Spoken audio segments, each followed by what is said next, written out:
કરવામાં આવે તેવી ખેડૂતો આ માંગ કરી રહ્યા છે અને માત્ર એક જિલ્લાની વાત નથી, અમરેલી જિલ્લામાં પણ કમોસમી વરસાદને પગલે થયેલ નુકસાનના સહાય માટે સરકારે ડિજિટલ સર્વેની સૂચના આપી છે। ત્યારે રાજુલા પંથકના 72 ગામના સરપંચોએ આ ડિજિટલ સર્વેનો વિરોધ નોંધાવી સહાય સીધી ખાતામાં આપવાની સરકાર સમક્ષ માંગ કરી।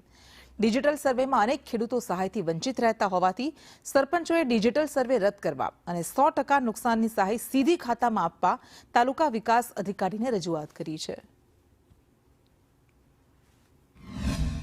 અમારી એક જ માંગ છે કે વરસાદ છેલ્લા 25 તારીખથી કન્ટિન્યુ બધા ગામડાઓમાં વરસ્યો છે। 4 ઇંચથી લઈને 10-12 ઇંચ સુધી વરસાદ છે અને ખેતીનો બધો પાક નિષ્ફળ ગયેલો છે અને એમાં કોઈ બાકાત નથી, નાનો ખેડૂતથી લઈને મોટા ખેડૂત સુધી। એની નુકસાનીનો કોઈ આંકડો લિમિટ નથી। 50,000થી લઈને 15-20 લાખ સુધી દરેક ખેડૂતને નુકસાની થયેલી છે।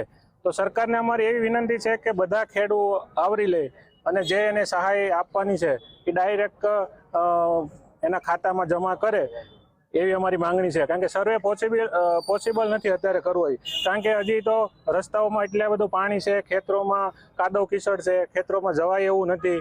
એટલે સરકારને અમારી એવી વિનંતી છે કે ડિજિટલ સર્વે નહીં કરી અને ડાયરેક્ટ જે એને સહાય આપવી હોય તે ખેડૂતને ડાયરેક્ટ સહાય રૂપે આપે। આજરોજ રાજુલા તાલુકાના 72 ગામના સરપંચો દ્વારા એક નિર્ણય કરવામાં આવ્યો છે કે આ જે કમોસમી વરસાદ પડ્યો છે અને રાજુલા તાલુકામાં ખેડૂતોને તમામ પાકોમાં ખૂબ પ્રમાણમાં નુકસાન થયું છે, જેથી ખેડૂતોની બધાની માંગણી એવી છે કે આ અવારનવાર ડિજિટલ સર્વે કરવામાં આવે છે। સર્વેમાં એવું બને છે કે ઘણા ખેડૂતોના પાકનો સર્વે થતો નથી કે ઘણા વખત સર્વે કરવામાં ક્યાંક ખામીઓ આવતી હોય છે, જેથી કરીને અવારનવાર ખેડૂતોની ગામ લોકોની અને ફરિયાદો આવતી હોય છે કે એમને પૂરતી સહાય મળતી નથી। ઘણા ખેડૂતો ખરેખર નુકસાન થયું હોય છે અને સહાયથી વંચિત રહી જતા હોય છે।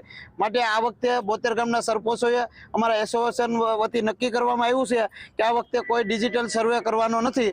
સરકારને મોટું મન રાખીને ખેડૂતોની રહેમ રાખીને ખૂબ સારા પ્રમાણમાં વળતર આપે એવી અમારી લોકોની